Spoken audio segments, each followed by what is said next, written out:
Dans la continuité de ce séminaire que j'ai pu organiser cette année à l'IRI sur l'écologie de l'attention, je vais essayer de proposer une réflexion assez brève, d'une vingtaine de minutes, j'essaie de m'y tenir, sur les rapports entre certaines formes attentionnelles et le rêve.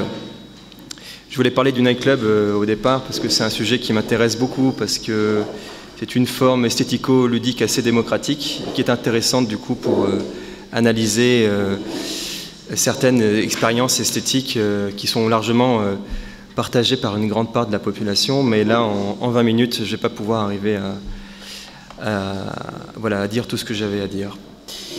Je vais vous proposer de nous intéresser à un auteur qui m'a semblé passionnant, qui s'appelle Anton Ehrenzweig, qui a écrit un ouvrage qui s'intitule L'ordre caché de l'art, et dans lequel il forme un concept qui s'appelle le scanning. Alors je ne sais pas si certains d'entre vous connaissent cet ouvrage-là, et il parle du scanning comme une forme d'attention particulière, horizontale, dédifférenciée, syncrétique. Et il fait à travers cet ouvrage-là également une critique de la Gestalt Theory. Alors je vais entrer dans le vif du sujet. Dans son concept classique, le processus primaire qui forme la fantasmatique inconsciente se voit refuser toute structure. La fantasmatique inconsciente ne distingue pas en effet entre les opposés, n'articule pas l'espace et le temps tels que nous les connaissons, et laisse toutes les frontières fixes se fondre en un entrelacement chaotique de formes. L'art, au contraire, paraît être l'incarnation d'une organisation rigoureuse. Aussi a-t-on affirmé que la structure de l'art est façonnée exclusivement par des fonctions conscientes et préconscientes, ce que l'on appelle, en psychanalyse, le processus secondaire. Mais cela est sans doute à réviser. Dans la conférence qu'elle prononça à l'occasion du centenaire de la mort de Freud, La psychanalyse et l'art, Marion Milner disait qu'une révision du concept de processus primaire était dans l'air et que les problèmes soulevés par la nature de l'art incitaient à une telle révision. La psychanalyse appliquée de l'art pourrait bien avoir, pour une fois, un retour de flamme et modifier la théorie clinique originelle. Un tel développement ne serait pas nouveau dans l'histoire de la science. La science du corps humain, qui avait elle aussi commencé sous la forme de la médecine, ne tarda pas à se ramifier en disciplines voisines non cliniques qui devaient peu à l'investigation des phénomènes pathologiques et pouvaient à leur tour modifier la théorie médicale existante. Il se peut que la psychanalyse, comme science de l'esprit humain, ait aujourd'hui atteint ce stade. Que les branches non cliniques de la recherche réclament leur indépendance et n'aient plus à reprendre à leur compte sans critique la théorie clinique. La psychologie psychanalytique du moi et l'étude de l'œuvre créatrice appartient à ce champ de recherche. C'est abondamment nourri de l'analyse freudienne du rêve, qui était certainement non clinique. On peut penser que l'analyse de l'art prendra la relève là où en est restée l'analyse du rêve. Avant Freud, on voyait dans le rêve le produit hasardeux d'un esprit presque à demi paralysé. Son mérite fut d'en démontrer le sens caché en le référant à une fantasmatique onirique latente circulant sous le rêve désarticulé. En justifiant le contenu absurde du rêve, Freud ne justifiait pas sa structure apparemment chaotique. Il attribuait un processus primaire, impuissant à différencier réellement les opposés, l'espace et le temps, en fait de toute autre structure consistante. L'analyse formelle de l'art peut peut-être rattraper cette omission. Les composantes inconscientes de l'art font apparaître un chaos bien trompeur. Par exemple, les écritures griffonnées de l'art moderne, pensons en particulier à l'art informel, celui de C. Twombly, de Hans Hartung, de Brian Ginsing ou encore de Jackson Pollock, où les textures des arrière-plans exhibent la même absence de structure précise. Leur apparence superficielle ne doit pas nous tromper. Il peut s'agir simplement d'une différenciation moindre. Je veux dire qu'essayant de faire des choses à la fois, elles ne peuvent pas se permettre de distinguer, de différencier entre les opposés et d'articuler un temps et un espace précis. La complexité d'une recherche créatrice, tenue d'explorer bien des voies, exige une progression sur un front plus large pour maintenir ouvertes des options contradictoires. Devant les tâches complexes, l'indifférenciation de la vision inconsciente devient un instrument d'une précision rigoureuse et mène à des résultats pleinement acceptables pour la rationalité consciente. Dans la maladie mentale, évidemment, le matériau indifférencié ne surgit de l'inconscient que pour rompre les modes de la pensée discursive, consciente, étroitement focalisée. Le chaos et la destruction que nous associons d'habitude à la fantasmatique indifférenciée du processus primaire envahissent alors la raison du malade. Contrairement à la maladie, l'œuvre créatrice réussit à coordonner les résultats de l'indifférenciation consciente, révélant ainsi l'ordre caché de l'inconscient. Or, ce travail de la sublimation créatrice est encore assez mal connu de l'étude clinique, qui s'attache encore trop souvent essentiellement à interpréter et à traduire les contenus de la fantasmatique inconsciente. Une fois les conflits inconscients résolus, c'est à l'action automatique du moi de sublimer en une œuvre créatrice utile les pulsions inconscientes qui se sont révélées. Une telle procédure laisse dans l'obscurité le travail créateur du moi.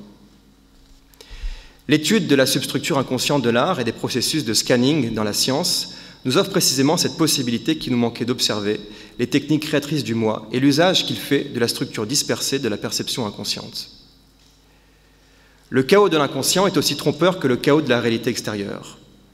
Pour l'un comme pour l'autre, nous ne pouvons prendre conscience de leur ordre caché sans avoir recours aux techniques moins différenciées de la vision inconsciente.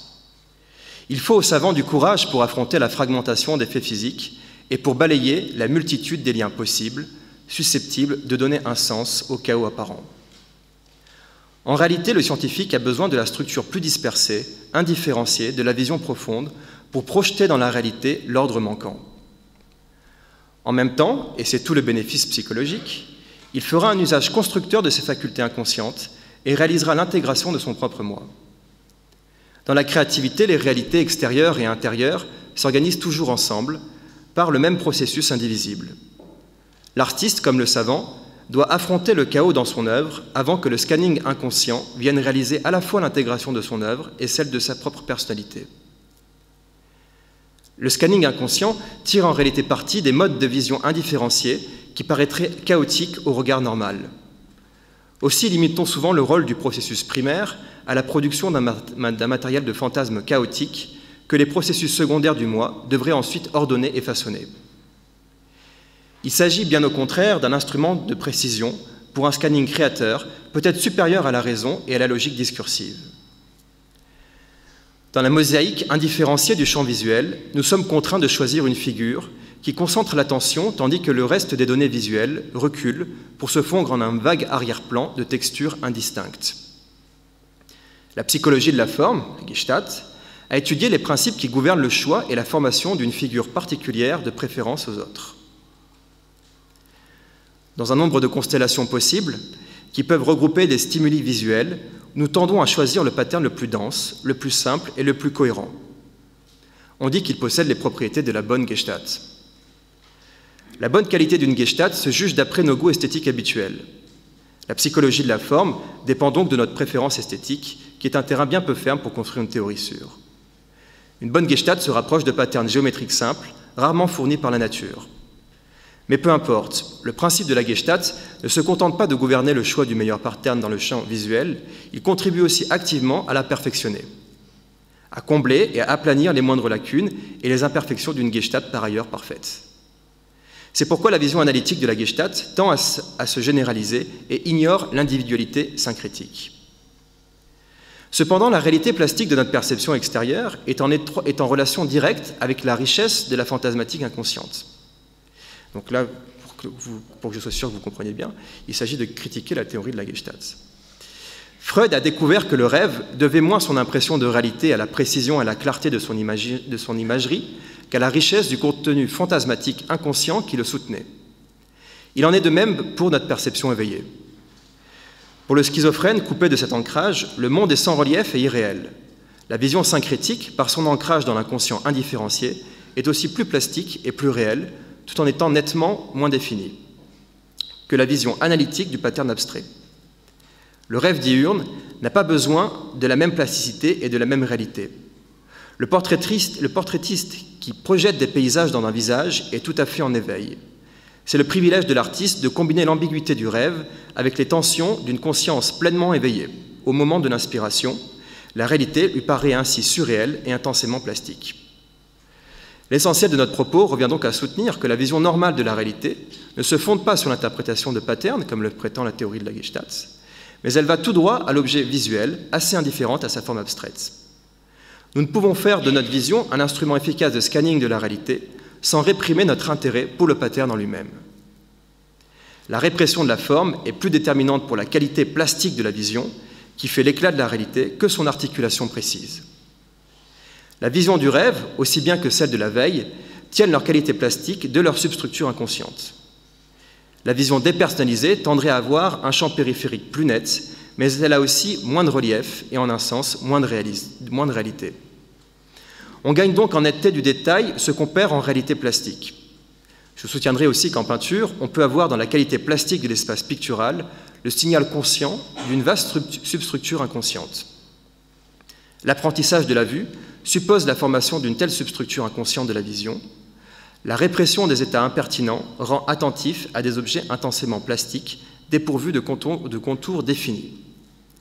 Cette plasticité brouillée contribue davantage à l'efficacité de la vision que du déchiffrage de formes et de patterns précis. Alors je vais entrer un petit peu dans la description de ce scanning inconscient. Les exemples de différenciation, le lot des exemples de différenciation est d'échapper à l'obligation de faire un choix entre patterns. Le principe conscient de la Gestalt impose, lui, la sélection d'une Gestalt bien déterminée comme figure. Au contraire, l'attention multidimensionnelle dont parle Paul Klee peut embrasser à la fois la figure et le fond. L'attention verticale, celle de la Gestalt théorie, doit sélectionner une seule mélodie, par exemple, si on s'intéresse à la musique, tandis que l'attention horizontale, celle qui nous intéresse là, et que j'essaye de défendre, peut contenir toutes les voix polyphoniques sans choisir entre elles. Cette perception indifférenciée peut saisir en un seul acte indivis de compréhension des données qui seraient incompatibles pour la perception consciente. La vision de surface est disjonctive, tandis que le scanning est conjonctif et sériel. Ce qui paraît ambigu, pluriévocateur ou sans déterminer à un niveau conscient, devient à un niveau inconscient une seule structure sérielle aux frontières parfaitement fixées. À cause de son rayon plus grand, le scanning peut servir d'instrument de précision pour balayer des structures de vaste envergure qui offrent un grand nombre de choix. On a régulièrement affaire à de telles structures dans toute recherche créative. Des expériences de vision subliminale ont confirmé que la vision inconsciente a plus d'efficacité pour balayer la totalité du champ visuel. La vision inconsciente se révèle ainsi capable de balayer des structures sérielles et de rassembler plus d'informations qu'un examen conscient 100 fois plus long. La vision subliminale enregistre les détails avec la même acuité sans tenir compte de leur appartenance à la figure ou au fond. Elle tend à inverser la préférence consciente pour la figure et accorde plus d'attention aux éléments de la texture et à l'arrière-plan.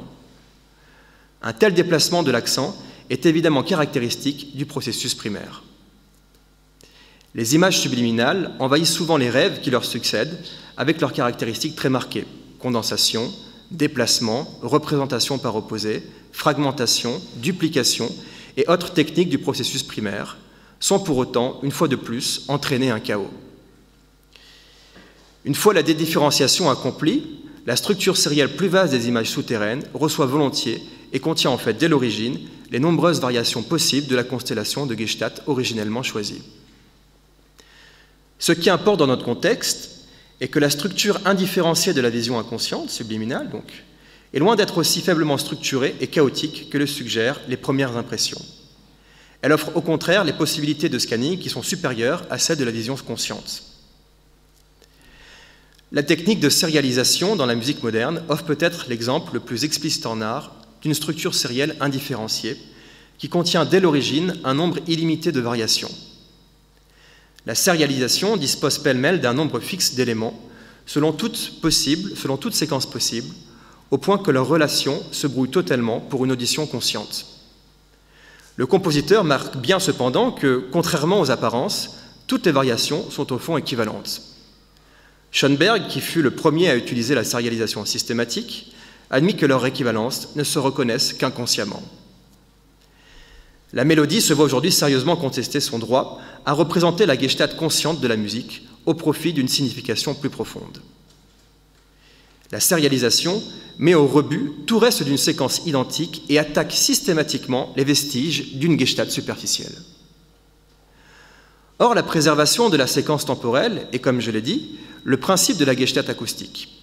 On peut transposer les mélodies, changer leur tonalité, elles restent reconnaissables tant qu'on ne touche pas aux intervalles mélodiques. Mais une fois cette séquence remaniée, par exemple en renversant une mélodie de la fin au début, le thème perd son identité. Il est difficile de reconnaître un objet qu'on nous montre sans dessus-dessous, et c'est pratiquement impossible quand on brouille les relations spatiales entre ces éléments. C'est précisément les cas des portraits de Picasso et de ses conglomérats arbitraires, de la silhouette humaine.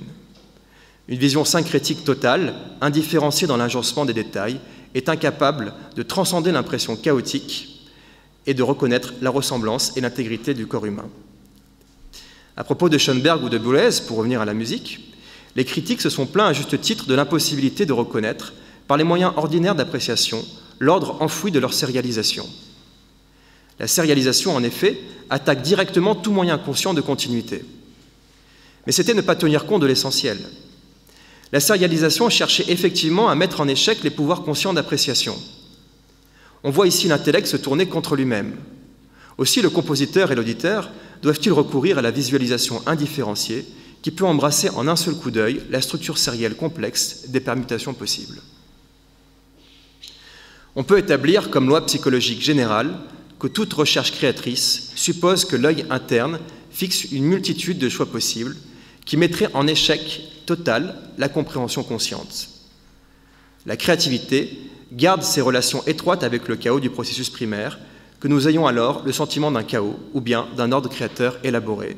Cela dépend entièrement de la réaction de nos facultés rationnelles. Si elles sont capables de laisser leur contrôle dériver de la focalisation consciente au scanning inconscient, la disruption de la conscience se fait à peine sentir.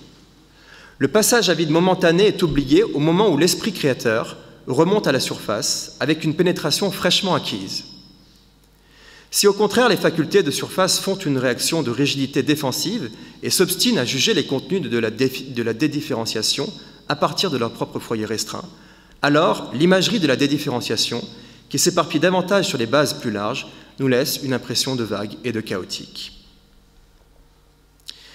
Mais attachons-nous au fonctionnement sans heurts du moi créateur et observons l'alternance fructueuse qui se fait entre les modes différenciés et indifférenciés de ce fonctionnement. Toute recherche créatrice, qu'il s'agisse d'une image ou d'une idée nouvelle, implique l'examen d'un nombre souvent astronomique de possibilités. On ne peut pas choisir correctement entre elles en soupesant consciemment chacune de ces possibilités qui surgissent au cours de la recherche. À le tenter, on ne ferait que s'égarer. Une recherche créatrice, en effet, ressemble à un labyrinthe qui comprendrait un grand nombre de points nodaux. De chacun de ces points rayonnent dans toutes les directions de nombreux chemins possibles qui mènent à d'autres intersections, révélant à leur tour un nouveau réseau de chemins principaux et secondaires. Tout choix a la même importance cruciale pour la progression ultérieure. Le choix serait aisé si nous avions à notre disposition une vue aérienne du réseau entier des points nodaux et de chemins rayonnants qui repartent de là. Le problème, c'est que ce n'est jamais le cas. Si nous pouvions tracer tout le chemin à parcourir, il n'y aurait plus besoin de recherche. En fait, le penseur créateur doit prendre une décision sur sa route sans avoir toute l'information nécessaire pour choisir. Prenons l'exemple des mathématiques, par exemple. Pour juger de la productivité de chaque étape nouvelle, on doit en quelque sorte anticiper toute la route à faire. Mais on ne peut pas en avoir une vue nette, ne serait-ce qu'à cause d'un grand nombre de possibilités qui s'excluent mutuellement. Elles finissent par former des structures sérielles typiques qui débordent le foyer étroit de l'attention profonde verticale. Le mathématicien créateur doit prendre, comme dans tout problème originaux, en art ou en science, des décisions correctes sans disposer de toute l'information qu'elles exigent. Le mathématicien Hadamard, qui s'intéressa à la psychologie de la pensée mathématique, affirme avec insistance que toute tentative pour visualiser nettement le chemin à parcourir ne peut qu'égarer. Il faut laisser la décision à l'inconscient. Ce qui revient à poser que la visualisation inconsciente est mieux équipée pour balayer la structure sérielle complexe d'un nouvel argument mathématique. Hadamard admet que l'étudiant ne peut pas commencer par effacer son attention consciente. Il lui faut d'abord apprendre les règles conscientes qui gouvernent les transformations mathématiques pour vérifier chaque étape en fonction d'elles. Mais à un certain moment, qui est en rapport avec l'éveil de la créativité, il doit abandonner la visualisation précise. Au lieu de se concentrer sur chaque étape particulière, il lui faut viser et saisir la structure globale de l'argument par rapport à toute autre structure possible. Il doit donc visualiser syncrétiquement cette structure globale sans pouvoir regarder assez loin en avant pour voir nettement les choix et les décisions détaillées qui l'attendent. Pour reprendre les termes de Wittgenstein, sa vue doit donc être compréhensive, même si elle n'est pas nette dans le détail. Hadamard, comme Poincaré avant lui, affirme donc catégoriquement qu'il est nécessaire de voiler sa conscience pour pouvoir prendre une bonne décision. Mais ce vague conscient n'est évidemment pas suffisant s'il ne conduit pas à faire dériver l'attention vers la vision souterraine non focalisée, inconsciente. Alors, je m'en tiendrai à ces 20 minutes, je pourrais développer et essayer d'essayer de faire une typologie de cette attention verticale par opposition à cette attention horizontale, mais je vais m'en tenir là, donc je vais conclure. Je dirais donc que le rôle de l'inconscient dans le contrôle de la vaste substructure de l'art et de la création en général, je vais donc conclure sur cette idée que j'essaie de développer. Mais quant à son rôle, je dirais que sa contribution, le rôle de l'inconscient, paraît à la fois chaotique et accidentelle, aussi longtemps du moins que nous nous en remettons sous la tutelle de la Gestalt, c'est-à-dire à la discipline de la perception consciente. Malgré toutes les précautions prises pour assurer les fondations de la pensée psychanalytique et qui font se méfier des impressions de chaos et d'accidentalité, l'esthétique psychanalytique a jusqu'ici succombé à l'impression chaotique qu'offre la substructure de l'art. Une fois la mystification déjouée, on ne peut plus ignorer le rôle éminemment constructeur dans l'art du processus primaire. Ainsi, si le rêve doit être défendu, c'est aussi pour sa détermination du processus primaire et des formes d'attention horizontale, dédifférenciées et syncrétiques qui lui sont associées comme outil cognitif indispensable au processus créateur. Nous ne connaissons pas encore toute l'étendue de la structure de nos pouvoirs de scanning, mais nous devons en chercher une explication du côté d'une sensibilité souterraine indifférenciée qui n'est pas sans rappeler les syncrétismes de Piaget. La psychologie de la perception inconsciente est peut-être encore à écrire. Je vous remercie.